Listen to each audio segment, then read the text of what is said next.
expérimenter la main de Dieu telle que la présence de Dieu? Est-ce que quelqu'un aime sa présence? Nous ne sommes pas des visiteurs de sa présence. Nous sommes devenus des habitants de sa présence. Est-ce que quelqu'un peut crier Alléluia? Assoyez-vous dans la présence merveilleuse du Seigneur. Can I have a pad? All right. Touche ton voisin de droite ou de gauche, dis-lui, ce soir, le Seigneur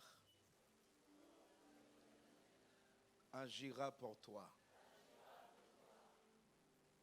Est-ce que cette personne le croit? Si la personne ne croit pas, regarde l'autre personne, dis-lui, ce soir, le Seigneur va donc agir pour toi.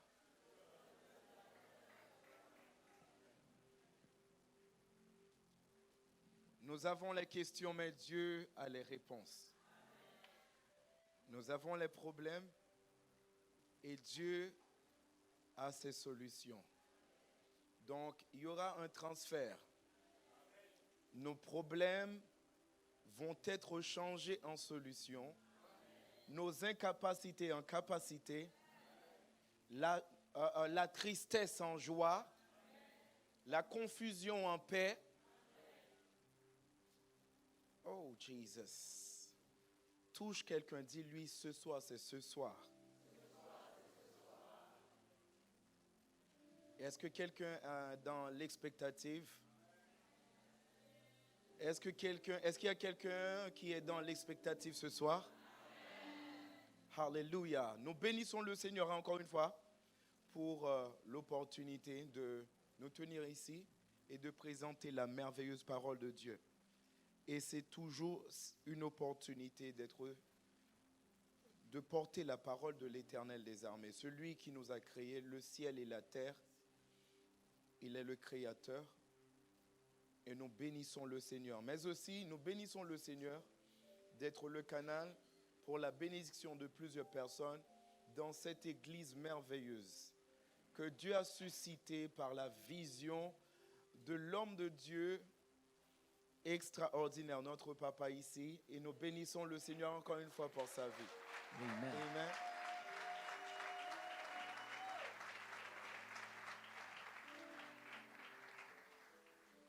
Donc, il a connu certainement des combats, il a connu des obstacles, mais aujourd'hui, nous sommes en train de bénéficier de ses sacrifices. Et nous devons bénir le Seigneur pour cela. Et ça, c'est très important. Nous vivons dans une société où il n'y a pas d'honneur. Honorer quelqu'un, c'est pas normal. C'est pas normal, c'est déifier la personne. Non, c'est la normale. L'honneur, c'est une loi du royaume de Dieu. On doit honorer ce qui est honorable. Amen. Et il y a notre maman à côté qui fait son travail extraordinaire.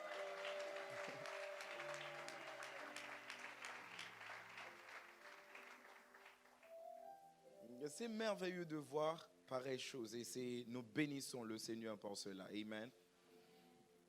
Et je suis accompagné de l'évangéliste Jétro encore une fois. Je vous demande de l'applaudir.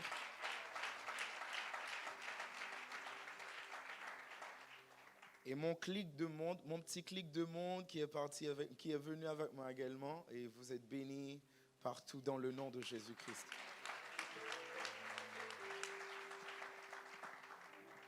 Et ce qui me touche particulièrement, même avec mon fils là derrière qui tient le micro, c'est l'une des 10 personnalités les plus influentes, les plus importantes de mon pays. Oui, lui là. Lui qui tient le micro.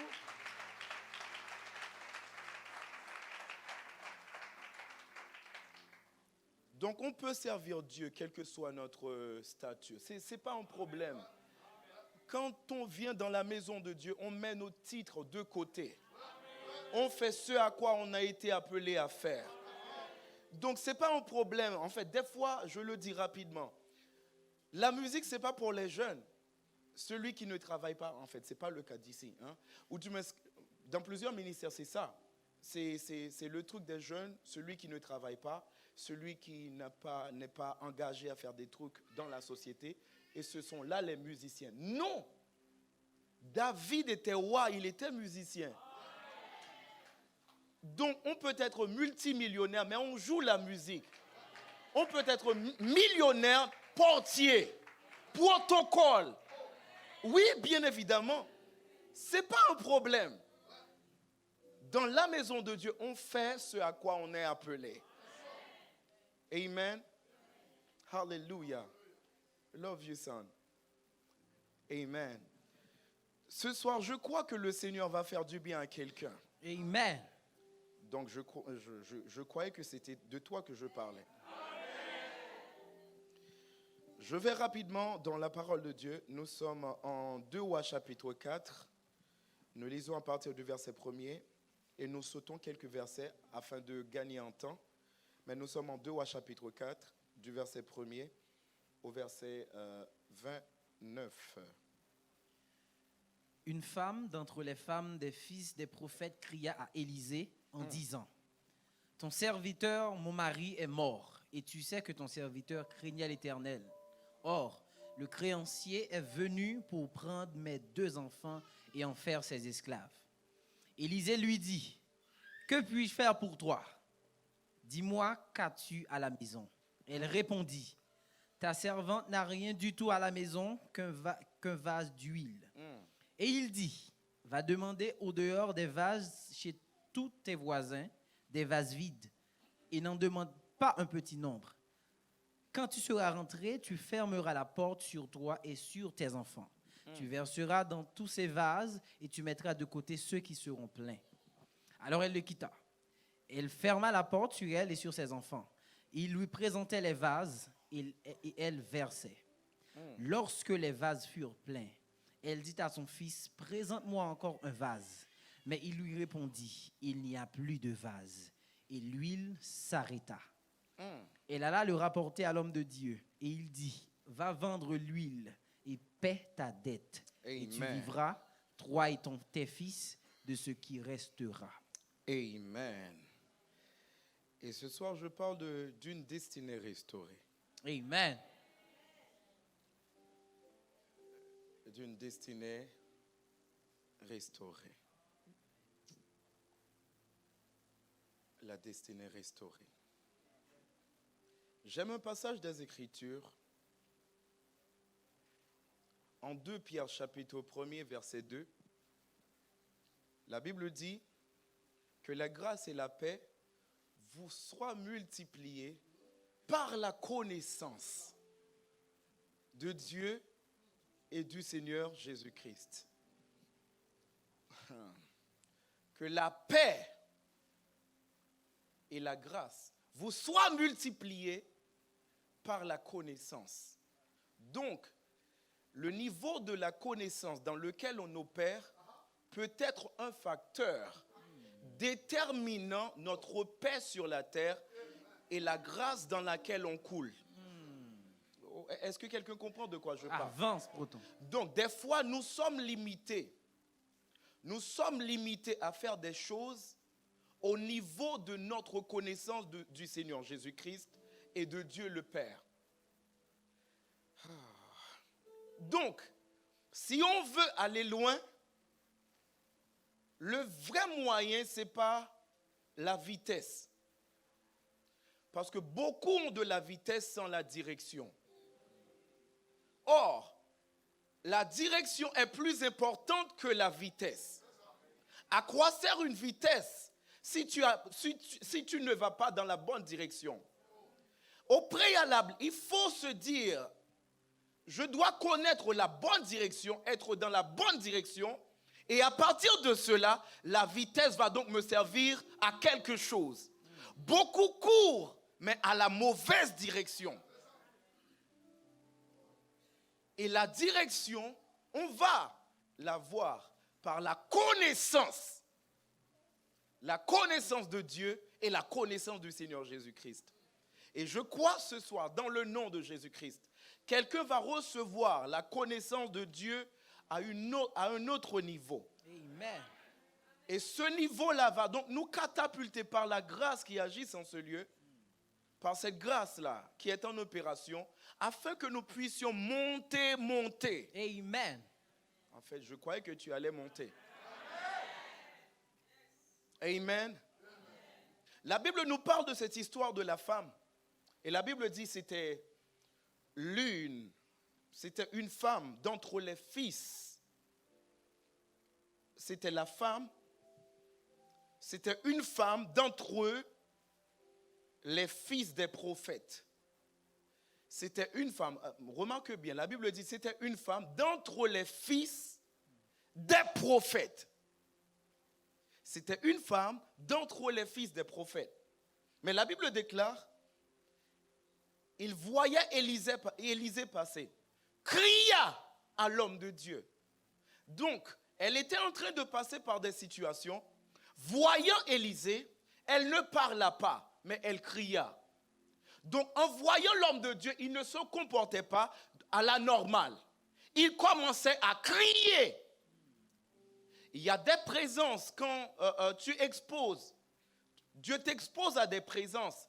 Et ces présences-là, ou du moins ces personnalités-là, des fois, quand vous avez la révélation de qui ils sont, de qui elles sont, vous devez comprendre que vous ne devez pas agir à la normale.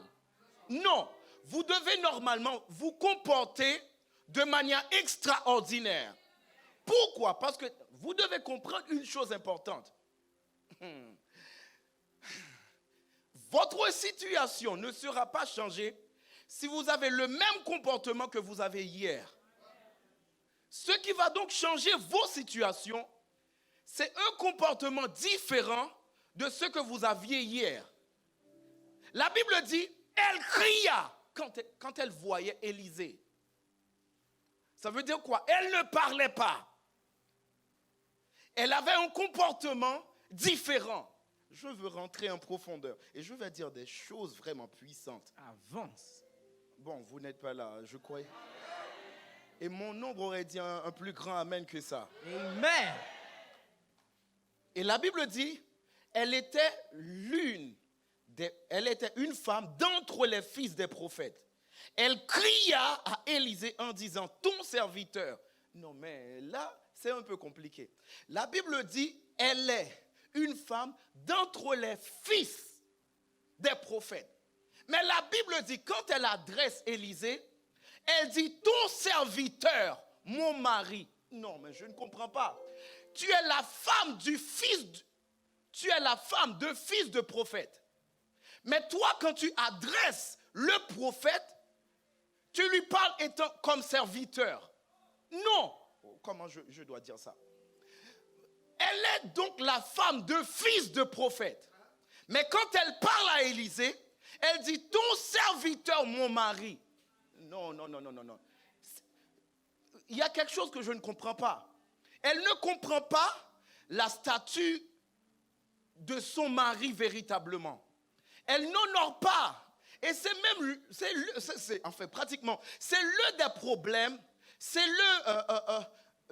l'une des brèches qui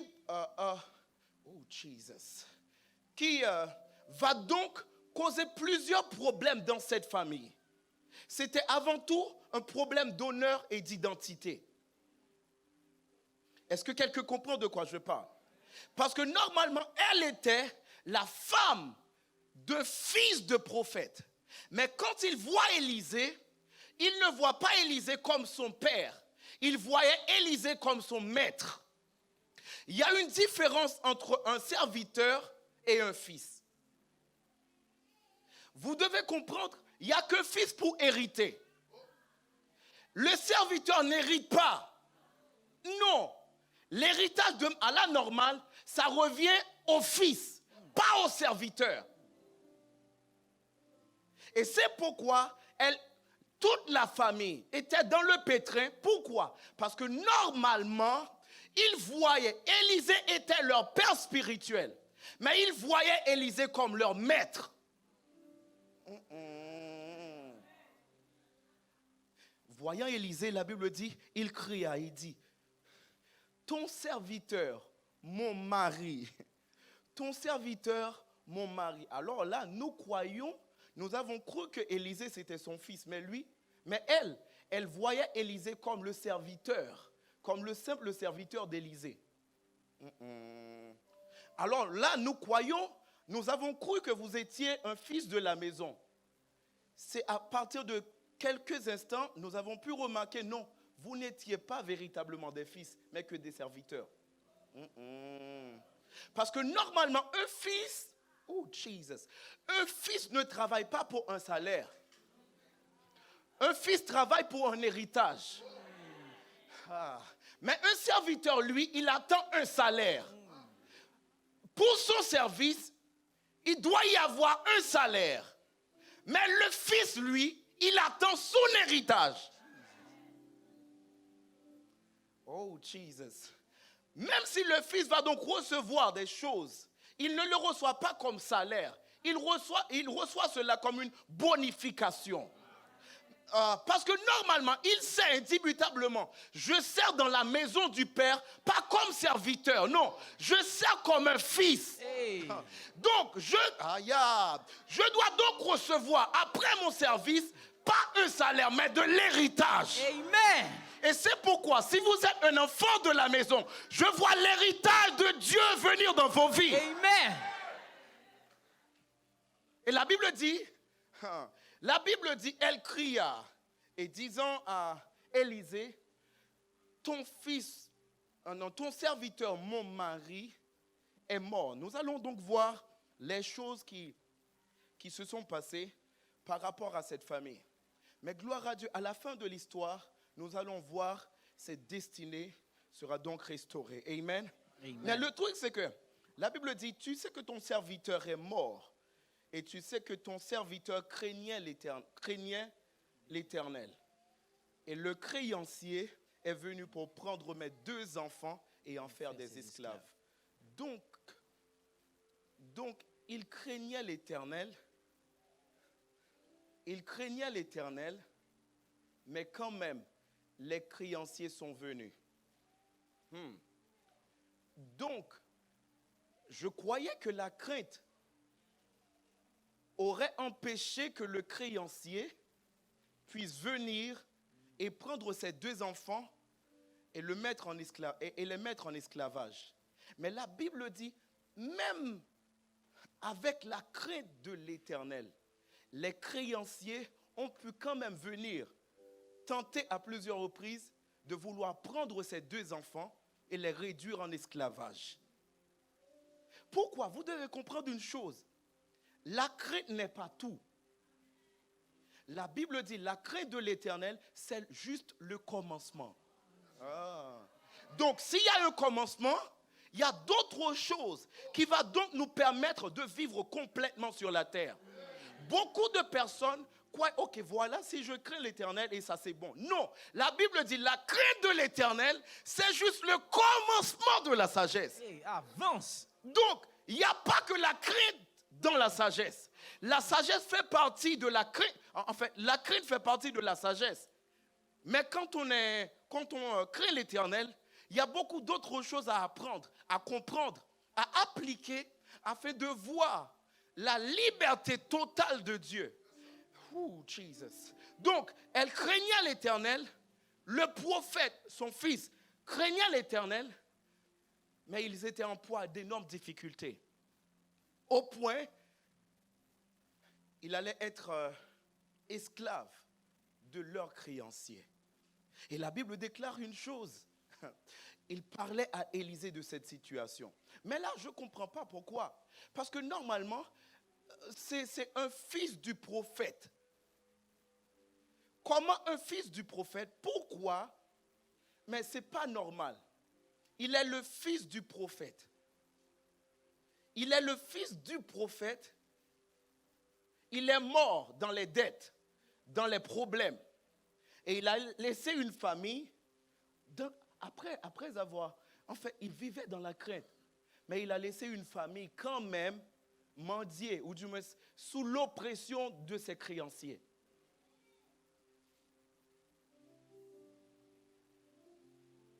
Alors qu'il était fils, ce n'est pas normal. c'est pas normal d'être fils. Je ne comprends même pas pourquoi, étant fils, c'est après la mort, c'est après sa mort, on a pu contacter Élisée pour parler de leur situation. Et autre chose, comment fais-tu pour être fils de prophète et tu es mort dans les dettes et après tu contactes ton père pour pouvoir gérer la situation? Où étais-tu de ton vivant? Où étais-tu quand tout marchait bien? Et c'est ça qui arrive très souvent. Où étais-tu? Mais comment Élisée, étant le père, a des secrets pour se sortir de cette situation et le fils lui-même, il n'a pas? Et là, par là, je comprends une chose. Il n'a pas été loyal. Parce que normalement, la Bible dit, même le Seigneur Jésus-Christ, il eut à dire, je fais ce que je vois faire au Père. Donc, normalement, un fils fait ce qu'il voit faire au Père. En temps normal. C'est-à-dire, c'est un fils véritablement, mais malheureusement, n'ayant pas les principes du Père. C'est un fils de nom. Ce n'est pas un fils de principe.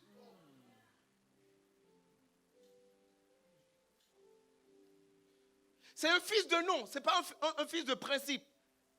Pourquoi? Comment faire? Non, ce n'est pas normal. Si ton père chasse les démons, tu dois pouvoir chasser les démons. Si ton père est dans le miraculeux, tu dois être dans le miraculeux. Amen. Si ton père est prospère, tu dois être prospère. Amen. Si ton père est influent, tu dois être dans l'influence. Amen. Pourquoi? Parce que normalement, c'est ton héritage. Si tu ne coules pas dans le domaine sur lequel Dieu a établi ton père, il y a un problème, pas avec ton père, mais avec toi. Il était mort dans le manque, dans la misère, alors que son père avait les secrets. Aïe, aïe, aïe, aïe. Et vous allez donc voir, la Bible dit, en parlant avec Élisée, Élisée commença à lui parler. Et nous sommes au verset 2. La Bible dit, Élisée lui dit, que puis-je faire pour toi? Ça dit quoi ça? Élisée lui dit, que puis-je faire pour toi? Dis-moi, qu'as-tu à la maison? Elle répondit, ta servante n'a rien du tout à la maison. Remarque bien, elle est fille de prophète. Elle répond encore une fois, ta servante. Non, ta servante. Ta servante n'a rien à la maison. Mais je croyais que tu étais la femme de fils de prophète. Donc par alliance, tu es devenue la fille du prophète. Mais comment fais-tu pour t'appeler servante alors que normalement tu es fille de prophète? En fait, beaucoup de personnes vont dire non, ce n'est pas un problème parce que normalement c'est juste, en fait, c'est juste un mot. Non! Pourquoi on utilise, par exemple, pourquoi on dit ça, c'est la chair? Il faut qu'il y ait un mot adapté à chaque situation. Chaque mot a sa place. Chaque mot a sa place. Chaque mot définit une situation. Donc, quand tu te dis serviteur, ça n'a pas le même poids que fils. Donc, quand tu es fils, tu as des opportunités. Tu as des bénéfices, tu reçois il y a tout un héritage qui se rattache avec. Ce n'est pas la même chose qu'un serviteur.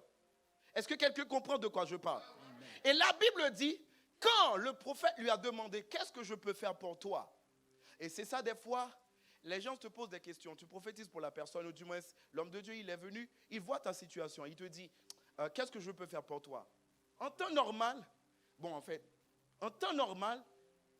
il devrait normalement te regarder et dire, en fait, je vois ta situation, je fais ceci, je fais cela pour toi. Mais ça ne marche pas toujours comme ça. Même avec le Seigneur Jésus, la Bible dit, le Seigneur Jésus-Christ, il voyait l'homme. L'homme, la Bible dit, couché auprès de la piscine, tout près de la piscine de Bethesda, pendant plus de 38 ans. il voyait l'homme couché. La Bible dit, il est venu tout près, auprès de l'homme, lui posant la question, veux-tu être guéri? Non, mais Jésus, on doit se parler. Mais ce n'est pas correct. Tu me vois ici et on te dit, quand l'eau bouge, la première personne qui descend reçoit sa guérison. Et tu me vois couché ici, tu me demandes, est-ce que je veux être guéri? Et en plus, j'ai plus de 38 ans ici. Donc, est-ce que vous voyez que même la maladie de l'homme était plus âgée que Jésus?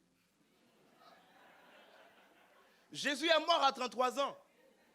Mais l'homme avait 38 ans. Aïe, aïe, aïe, aïe. Donc, même la maladie du Seigneur Jésus-Christ aurait dit, non, en fait, petit, arrête-toi ici, hein, je suis plus âgé que toi, je suis ton, comment on le dit, je suis ton aîné. Et il posait la question à l'homme, veux-tu être guéri? En temps normal, tu me vois ainsi, tu dois comprendre que là, si je me trouve ici, si je me tiens ici, c'est à cause de ma maladie. Je veux être guéri. Je veux être délivré de ma situation. Mais il posait la question. Pourquoi? Parce que normalement, des fois, il faut vérifier la véracité, la conviction qu'il y a à l'intérieur par rapport à ce que tu veux véritablement. Beaucoup de personnes disent qu'ils veulent des choses, mais en réalité, en vrai, ils ne veulent pas. Ça ne sera pas ton cas dans le nom de Jésus. Amen. Ça ne sera pas ton cas dans le nom de Jésus. Amen. Et l'homme de Dieu posait cette question à la femme. Qu'est-ce que tu as à la maison? Qu'est-ce que tu as à la maison? La majeure partie du temps, le miracle va se faire, va s'opérer par ce que Dieu t'a donné. Mais le truc, c'est que la femme n'a pas reconnu ce qu'elle avait à la maison. Ou du moins, a minimisé ce qu'elle avait à la maison. Elle a dit, je n'ai rien à la maison, sinon un peu d'huile. Alors que l'homme de Dieu va utiliser ce qu'elle appelle peu pour produire le miracle. Car, à la vérité, Dieu n'a pas besoin d'une multitude pour pour produire la multitude. Il le faut, Dieu agit toujours avec le peu qui nous reste.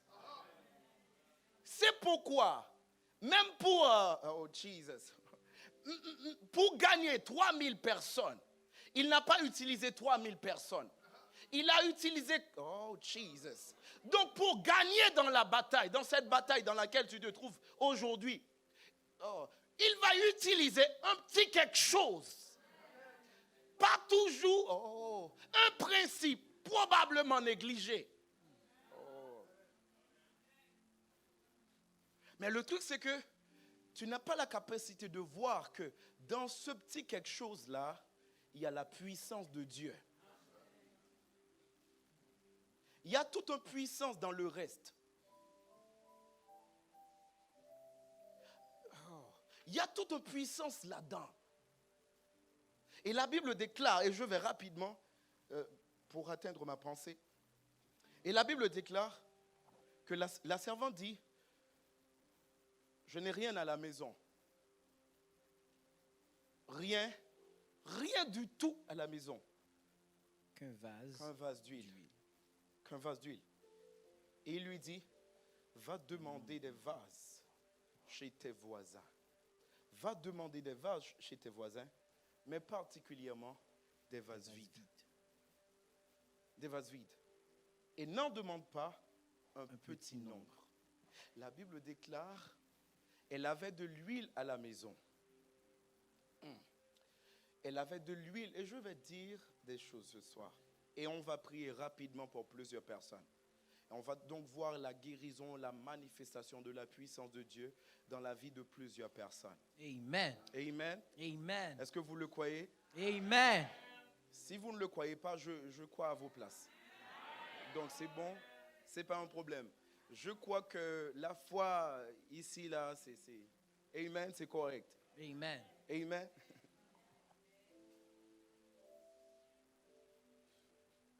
Elle avait de l'huile à la maison, mais elle disait qu'elle n'avait rien. Et l'huile, ça symbolise l'onction, ça symbolise le Saint-Esprit. Tu n'es pas pauvre si tu as encore le Saint-Esprit. Tu n'es pas dépouillé. Non, si tu as le Saint-Esprit. Tu as de l'huile à la maison. Non, tu as de l'huile. Et c'est à partir de cela, le miracle va donc se produire. La Bible déclare, l'homme de Dieu lui dit, ok, d'accord, là maintenant, va rechercher des vases, mais particulièrement des vases vides. Pourquoi? Parce que normalement, et la Bible dit, va rechercher des vases vides, mais pas en petit nombre. Car Dieu, notre Dieu, c'est un Dieu d'abondance. C'est pourquoi en Jean 10, la Bible déclare que Dieu, il donne en quoi? En abondance. Il donne la vie en abondance. Donc c'est un Dieu, pas seulement un Dieu de suffisance, mais c'est aussi un Dieu d'abondance. Dieu nous voit posséder des choses en abondance. La joie en abondance. Amen. La paix en abondance. Amen. La puissance en abondance. Amen. La richesse en abondance. Amen. Pas la suffisance, mais l'abondance. Elle va rechercher des vases chez ses voisins véritablement, mais des vases vides. Et ça, c'est très important. Nous prenons les structures, on va y ajouter nos huiles. Nous prenons leur manière de faire, je ne sais pas comment dire, leur mode opératoire. Aïe, aïe, aïe, aïe, aïe. Des fois, ce que nous faisons, ce n'est pas le but, mais c'est le moyen. Par exemple, il y a mon fils là ici. Il est humoriste. Il est humoriste. C'est un moyen de toucher les gens qui sont dans l'humour. Ce n'est pas le but. L'humour, ce n'est pas le but. Non. C'est le moyen par lequel Dieu va donc toucher. Est-ce que quelqu'un comprend de quoi je parle? Amen. On prend les vases, mais des vases vides. Les vases, la structure, la manière de faire. Oh. Mais on y met notre huile.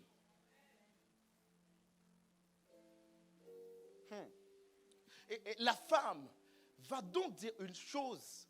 Oh, Jesus. Et, oh my God, je sens déjà l'onction de Dieu. Oh my God. Et l'homme de Dieu va donc dire avant tout, au fait, pour produire le miracle, voilà ce qu'on va faire. Tu vas rentrer à l'intérieur, tu fermes la porte derrière toi. Ça veut dire quoi? Il y avait dans cette famille le manque de secret. Donc, il les apprend un principe important. Beaucoup de choses, on voit beaucoup de choses se passer dans nos vies, c'est à cause de notre manque de discrétion. Il n'y a pas de discrétion. On dit tout partout. On dit tout sur la place publique. Non, c'est pas normal. C'est pas normal. Est-ce que vous savez, même une femme enceinte ne se déshabille pas n'importe où. Non, elle se déshabille au moment de son accouchement, mais particulièrement devant un médecin qui va donc pouvoir l'aider à accoucher. On n'accouche pas n'importe où. Quand je parle de la femme, vous comprenez de quoi je parle. On n'accouche pas n'importe où. On ne dit pas n'importe quelle chose, n'importe où. On ne dit pas tout à tout le monde. On doit sélectionner.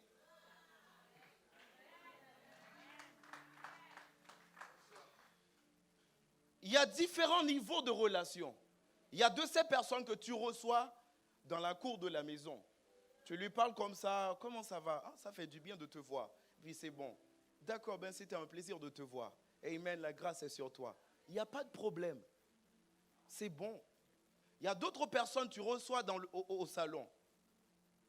Au salon, on se parle de plusieurs choses. Puis voilà, c'est bon. Et d'autres personnes, au salon intérieur, au salon privé, et d'autres personnes dans la chambre. On ne met pas tout le monde au même niveau dans nos vies.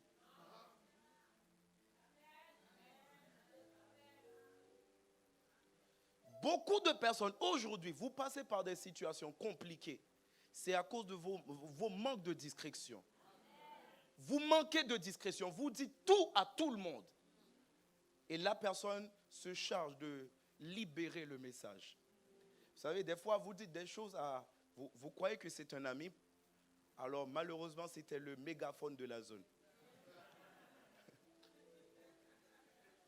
Donc, tu as dit la chose, tu crois que c'était un secret, jusqu'à ce que tu voyais que c'était un broadcast. C'était un broadcast. C'est comme si tu faisais un post sur Facebook. C'est après, tu vas donc entendre beaucoup de commentaires et tu te dis, non, mais c'était un secret. Non, ce n'était pas un secret, c'était un post Facebookal. Bon, Facebookal, on enlève, amen. Il n'y a pas de Facebookal, amen. Et ça, c'est important. Et l'homme de Dieu lui dit, rentre dans ta chambre. Rentre dans ta chambre. Et ferme la porte derrière toi. Ferme la porte derrière toi. Et la Bible déclare, et là maintenant, je vais donc rentrer dans ma pensée pour ce soir. Et l'homme de Dieu lui dit, et tu verseras dans tous ces vases, et tu mettras de côté ceux qui seront pleins. Alors il le quitta. Il ferma la porte sur elle et sur ses enfants. Il lui présentait les vases et elle versait. Lorsque les vases furent pleins, elle dit à son fils, présente-moi encore un vase. Mais il lui répondit, il n'y a plus de vase. Et l'huile s'arrêta. Remarque bien, la Bible dit, ses fils lui présentèrent des vases. Et elle commençait à verser de l'huile dans ces vases-là. Alors qu'elle verse de l'huile dans ces vases-là, ces vases sont remplis d'huile. Sont de manière constante. Sont remplis d'huile. Mais arrivé au moment de la durée, la Bible déclare qu'elle en demandèrent. Et on lui dit, il n'y en avait plus. Il n'y a plus de vase. Le truc, c'est que vous allez donc voir qu'il y avait un problème. Et le problème, c'était quoi? Et on doit comprendre que nos capacités, des fois, vont nous empêcher de voler à la hauteur que Dieu a prévue pour nous. Dieu n'est pas limité par nos limites. Il est comment je peux le dire? Dieu n'a pas de limite. Il n'a que des limites. Les limites de Dieu sont nos incapacités. Notre manque, la capacité que nous présentons à Dieu sont les limites de Dieu à agir dans nos vies. Mais ce n'est pas que... Dieu peut aller au-delà de cela. Mais par le fait qu'on présente à Dieu que cette structure-là, que ce domaine-là, que cette affaire-là, que cette dimension-là, il ne va donc pas pouvoir aller au-delà de ce qu'on a présenté. Donc, est-ce que quelqu'un comprend de quoi je parle? Amen. Donc, ce que tu reçois de Dieu, Dieu n'a pas que ce que tu reçois de lui.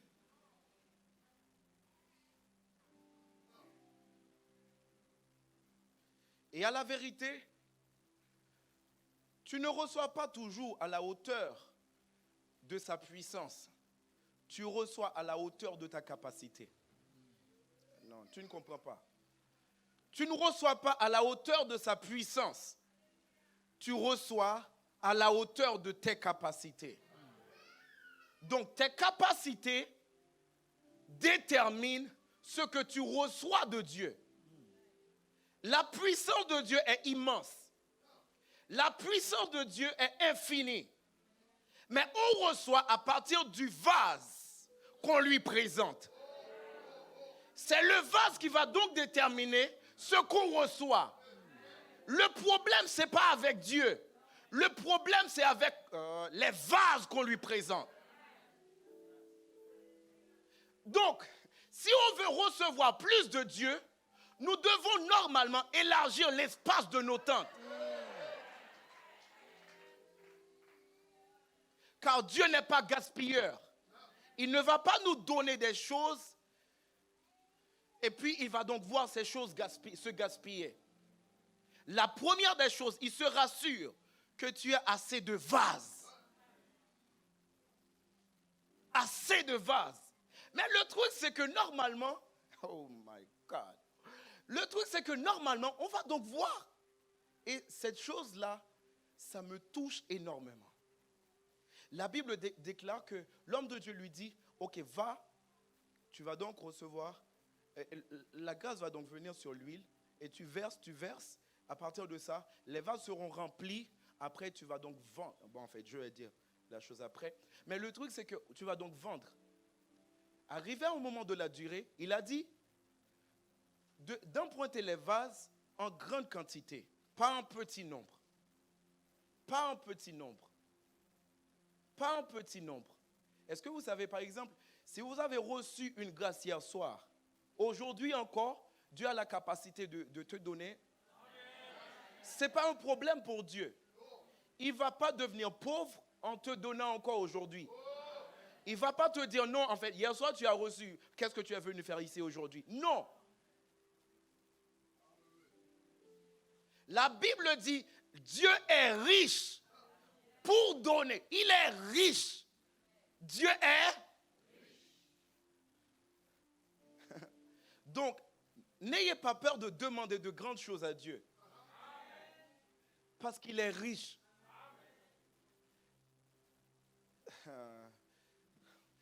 Si vous demandez à quelqu'un quelque chose, par exemple, tu dois prendre en compte sa situation financière. Tu ne peux pas demander quelque chose à quelqu'un et lui, il n'a pas. Tu dois prendre le temps de voir la situation de la personne sur le plan financier. Est-ce que la personne va donc va pouvoir répondre à ton besoin? Mais avant, Dieu nous fait savoir que non, le problème, ce n'est pas avec lui. Il est riche. Donc, tu peux tout demander. Tu peux tout demander. Et il a la capacité de te donner tout ce que tu vas donc demander. Mais le truc, c'est que la Bible dit, ils ont pris des vases véritablement. Et arrivé à un moment de la durée, écoutez-moi avec beaucoup d'attention. Beaucoup d'attention. Parce que la famille souffrait, parce que normalement, elle lui manquait la connaissance. La connaissance. Pourquoi? Parce que normalement, le même prophète que Dieu a établi sur le mari de sa femme, de cette femme, a souffert jusqu'à la mort, alors que son père avait les secrets pour lui tirer d'affaire. Donc, Élisée allait communiquer les secrets afin de pouvoir les tirer d'affaire. Donc, de leur vivant, elle pouvait expérimenter, cette famille pouvait expérimenter le miracle sans passer par la mort.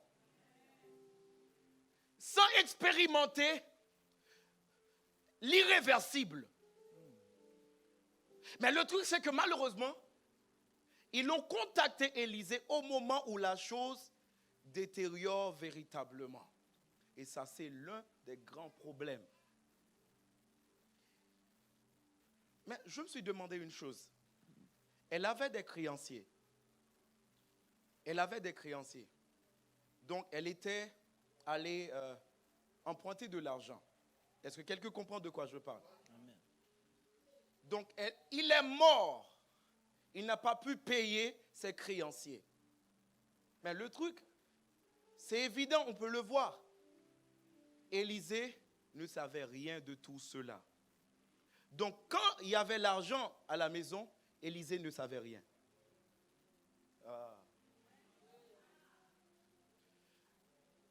Aïe, aïe, aïe. Ils allaient emprunter de l'argent. Élisée ne savait rien là-dedans. Mais quand il y a le problème, on vient mettre ça sur le dos d'Élisée. Ou du moins, tu dois faire quelque chose. Non, mais je n'étais pas là au commencement. Pourquoi tu veux mettre ça sur mon dos alors que là, je n'étais pas là au commencement? Pourquoi tu ne m'as pas dit quand tu allais emprunter de l'argent? Pourquoi tu ne m'as pas mis au courant par rapport à cela? Et c'est ça des fois avec les gens de l'église. Quand tout va bien, tu n'entends rien par rapport à leurs affaires. Mais quand ça ne marche pas, non, papa, prie pour moi. Là, nous sommes dans le pétrin. Et on doit faire quelque chose. Non, là, est-ce que quelqu'un comprend de quoi je parle? Avance. Parce que les gens croient qu'on va prendre leur argent. Non, non, c'est pas ça. Ça n'a rien à voir avec. Mais c'est très important.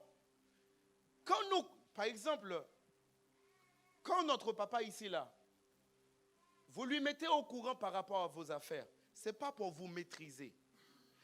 Mais par le Saint-Esprit, soit dans un songe ou même par impression prophétique, il peut déceler quelque chose. Il peut te dire, fais ceci et fais cela. Et à partir de ça, ton argent est protégé. Et vous allez donc voir que Élisée va donc communiquer plusieurs secrets. Plusieurs choses. Est-ce que je peux vous dire une chose? Avance. Le problème de la famille, c'était une famille qui aimait le prêt. La famille aimait le prêt. Et Élisée venait, il disait, ok, alors je comprends la mentalité de cette famille. Ok, qu'est-ce que je vais faire? Je vais utiliser la même méthode. Ok, voilà, vous avez emprunté et vous êtes dans les problèmes. Et là maintenant, je vais vous demander d'emprunter afin que vous... Oh. Là maintenant, vous devez aller emprunter des vases, là maintenant, pour vous tirer d'affaires. Parce qu'ils comprenaient que c'était facile pour eux. La question d'emprunt, la question de prêt, c'était facile pour eux de comprendre ça. Oh non, vous ne comprenez pas de quoi je parle. Voyant que ça fonctionne très bien avec eux, la mentalité de prêt, il se dit, ok, c'est bon. Par le fait que c'est votre mode opératoire, voilà ce que vous allez faire. Vous allez emprunter des vases. Là maintenant, pas de l'argent, mais des vases. Pas de l'argent, des vases. C'est le même prêt, mais pas pour le même but.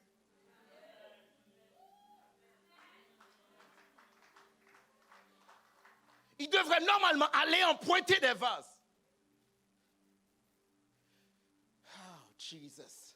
Mais ce qui m'a tellement touché par rapport au texte, c'est de voir que la Bible dit, les vases ont été remplis de manière surnaturelle.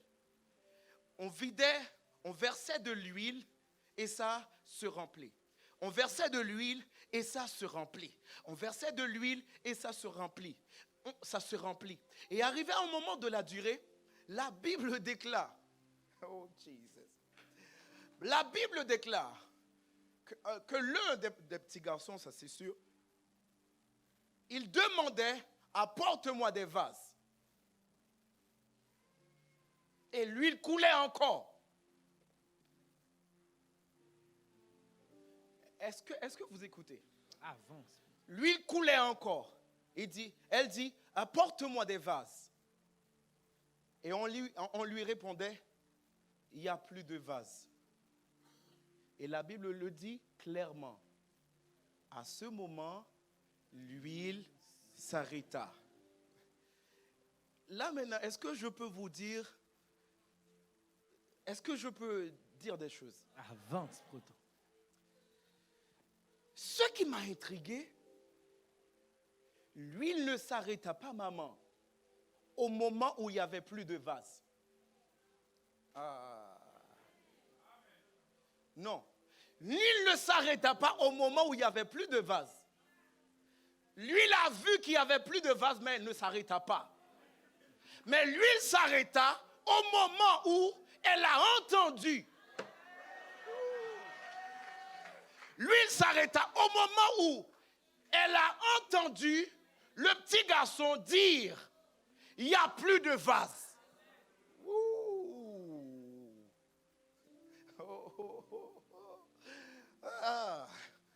Aïe, aïe, aïe, aïe, aïe, aïe. C'est ça. Est-ce que vous savez que l'onction de Dieu ne va pas s'arrêter à cause de vos situations, mais ça s'arrête à cause de vos paroles. Pourquoi? Aïe, aïe, aïe. Parce que normalement, je comprends une chose. L'huile ne s'arrête pas parce qu'il voit. L'huile s'arrête parce qu'il entend. C'est pourquoi c'est très important, quand vous fonctionnez, vous opérez dans l'onction, dans le surnaturel. Vous devez choisir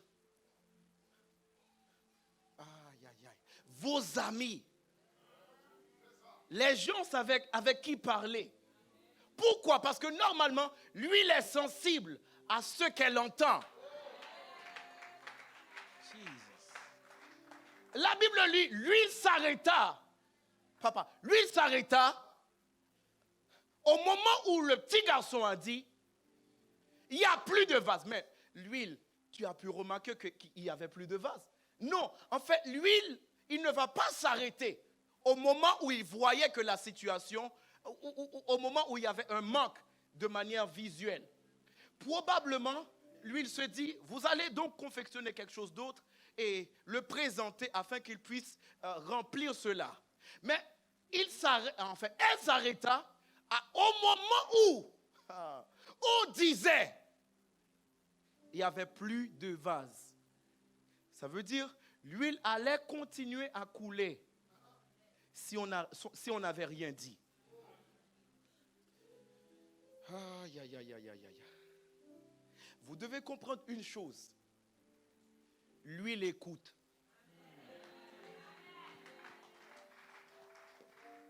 Touche ton voisin, dis-lui, l'huile écoute. Dis à ton voisin, l'huile écoute. L'huile écoute. Ah, dis-lui bien, l'huile écoute. L'huile écoute. Beaucoup de gens viennent à l'église, ne voient pas le miracle. Pourquoi? Parce que l'huile écoute. Oui, c'est parce que l'huile écoute. L'homme de Dieu peut venir ici, voulant prier pour toi, parce que son cœur est ouvert. Mais l'huile dit non. J'ai entendu ce que tu as dit à la maison. Non, ça ne fonctionne pas. Parce que l'huile ne s'arrête pas à cause de la présentation. L'huile s'arrête à cause de ce que tu as dit. L'huile entend ton cœur. L'huile entend ce que tu as dit. Tu peux venir ici, mais avec des pensées en tête. Et tu crois que l'huile va agir pour toi. Non, mais l'huile écoute. Ah non, tu comprends. L'huile écoute. Jesus. Oui, l'huile écoute. Et vous êtes ici et vous dites que, bon, en fait, pourquoi ma situation ne change pas? Probablement, l'huile a écouté ce que vous avez dit dans vos cœurs, ou du moins même en groupe. Vous vous réunissez comme ça et vous commencez à parler en mal de l'église, de la structure, de ceci et de cela. Et vous attendez à un miracle, mais lui, il écoute.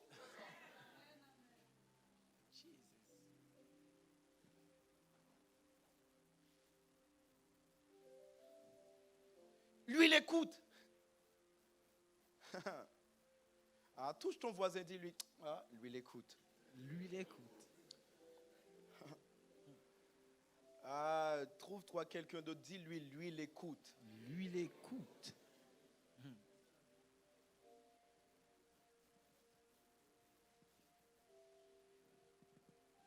Et l'huile s'arrêta.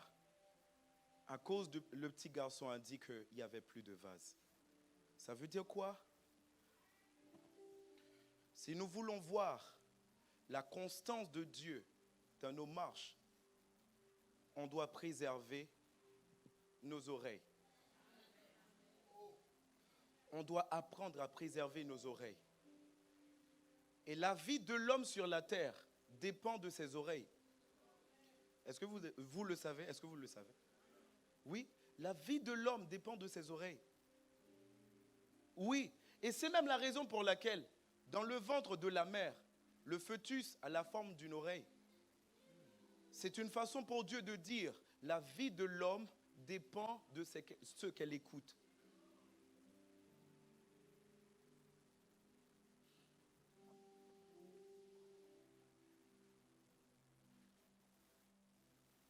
L'huile écoute.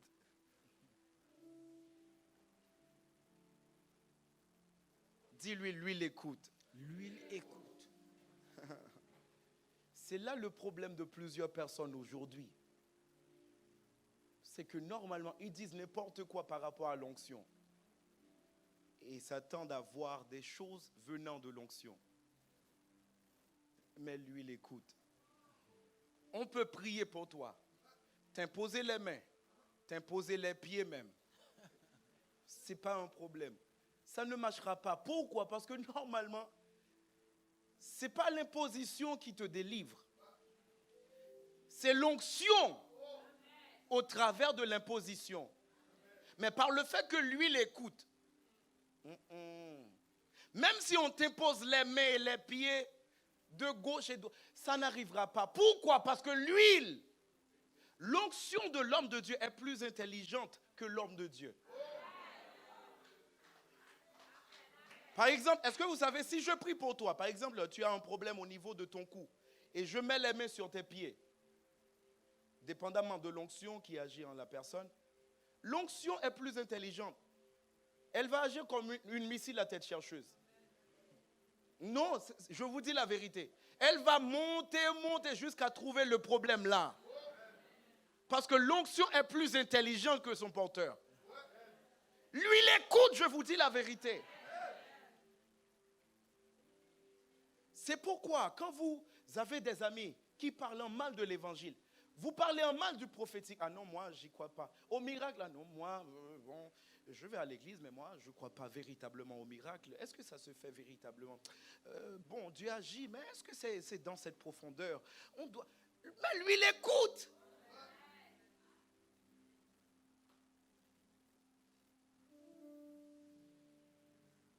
Et vous vous demandez pourquoi je souffre. Vous vous demandez pourquoi je suis encore dans cette situation. Pourquoi je suis ici, pourquoi je suis ça. Vous ne savez pas. Vous avez créé vos propres problèmes. Pourquoi? Parce que lui, là, écoute ce que vous dites à la maison.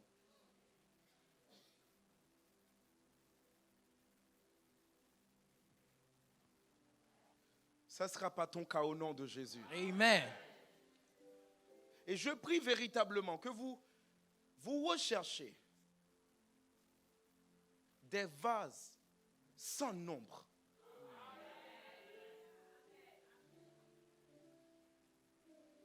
Même par rapport à la richesse. Les gens qui progressent, même par rapport aux affaires, ce sont des gens qui apprennent à rechercher, à prendre des vases vides.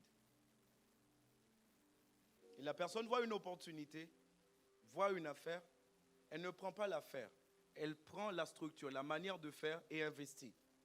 À partir de ça, bon, en fait, je vais parler de ces choses probablement demain. Amen. Demain, on aura des réunions extraordinaires ici par rapport aux affaires. Amen. Mais lui, il écoute. Et on va donc voir que la femme va sortir de sa situation. Va sortir de sa situation. Et au verset 7, on va prier. Au verset 7, la Bible dit, elle alla le rapporter à l'homme de Dieu. Et il dit, va vendre l'huile et paie ta dette. Et tu vivras, toi et tes fils, de ce qui restera. Elle lui dit, va vendre l'huile et paie ta dette. Elle lui dit quoi faire. Il lui dit quoi faire. L'homme de Dieu lui dit quoi faire et part. Beaucoup de personnes ne sont pas loyales. Quand il y a des problèmes, tu les vois. Quand il y a la solution, elles disparaissent. Elles disparaissent de la circulation. Beaucoup de personnes sont fidèles à l'église quand il y a les problèmes, les situations. Pourquoi je te vois à l'église cette saison? Ah, le truc, c'est que je suis malade. Il y a quoi? Je te vois à l'église. Non, en fait, il faut qu'on voit ta présence et dans la maladie et dans la guérison. Et dans le manque et dans l'abondance. Quand tu deviens millionnaire, est-ce que tu vas encore venir ici? Ou du moins, tu vas passer toute la journée à rouler de grosses voitures?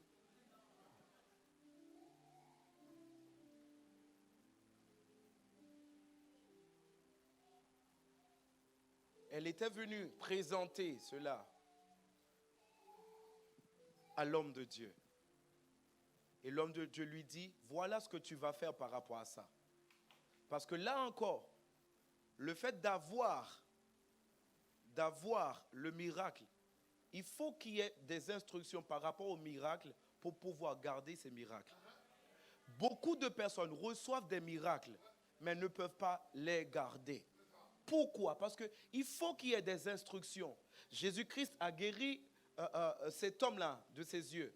Il lui dit, il ne faut pas retourner dans la ville. Donc, il doit recevoir des instructions par rapport à son miracle afin de pouvoir garder ses miracles. Beaucoup disent que ce n'était pas la puissance de Dieu. Non, elle a reçu le miracle et demain on voit que ça part. Non. Qu'est-ce qu'elle a reçu en termes d'instruction? Qu'est-ce que tu as reçu? On prie pour toi aujourd'hui et tu as ce marché. Qu'est-ce que tu as reçu en termes d'instruction par rapport à ce marché que tu as reçu? Qu'est-ce que tu as reçu?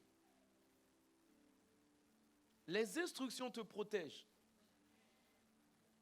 Les instructions te protègent. Celui qui est sage aime les instructions.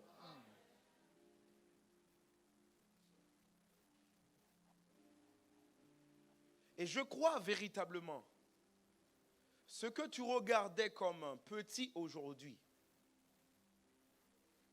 va changer le cours de ton histoire. Amen. L'huile entre les mains de la femme ne pouvait rien pour elle. Mais l'huile entre les mains d'Élisée avait la capacité de la délivrer. Donc, ce n'est pas toujours une question de l'huile, mais c'est entre les mains de qui?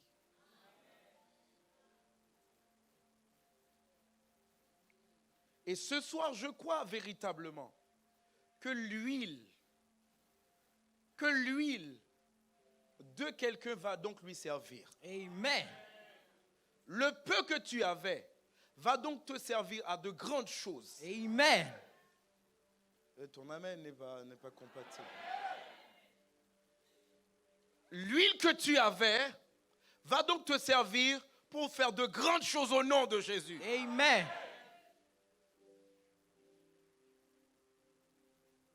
Ta destinée sera donc restaurée.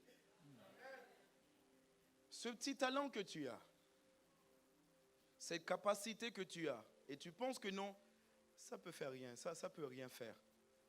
Et Dieu peut utiliser cela afin de te propulser dans les hauteurs. Amen.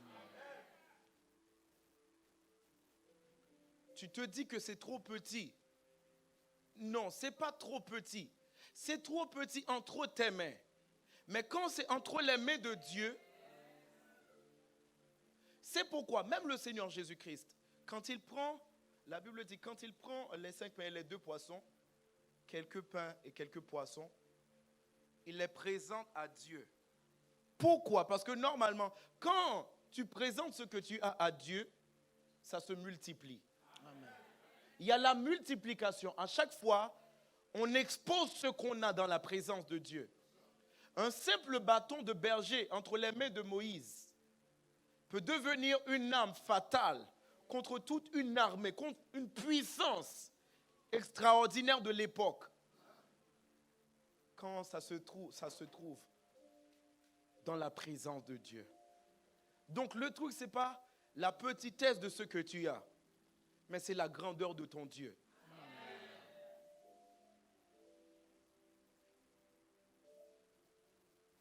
tu te vois petit. Ah. Si tu as par exemple une mangue ici, ou du moins, comment dire, la semence d'une mangue, la graine. Si tu as la graine, quelqu'un peut venir vers toi et te dire, ah, félicitations, tu as un champ de mangue. Et tu te dis, non, ce n'est pas un champ de mangue, c'est juste une mangue.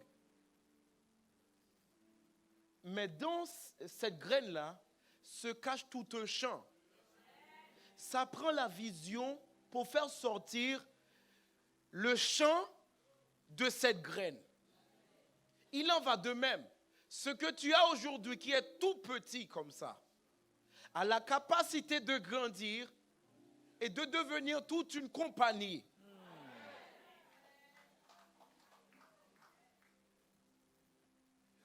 Et nourrir plusieurs personnes. Et être une bénédiction pour plusieurs personnes. Amen.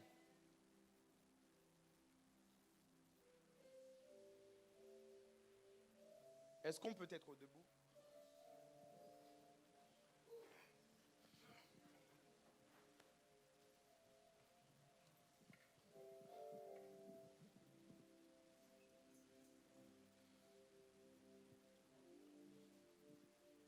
Hallelujah.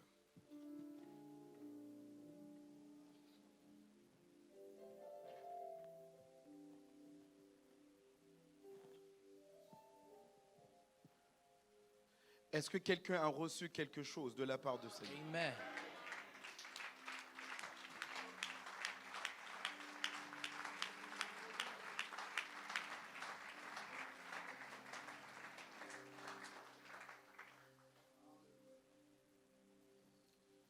Nous allons prier.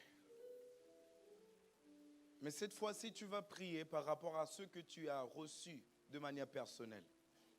Tu vas oublier ton voisin de gauche et de droite. Tu vas parler au Seigneur. Tu vas parler au Seigneur de tout ton cœur. Comme si c'était la dernière soirée des 21 jours. Tu vas mettre toute ton énergie. Tu vas prier véritablement de tout ton cœur. Car ce soir, il faut que ta destinée soit restaurée totalement. Il faut que le peu que tu as puisse devenir une multitude au nom de Jésus-Christ de Nazareth.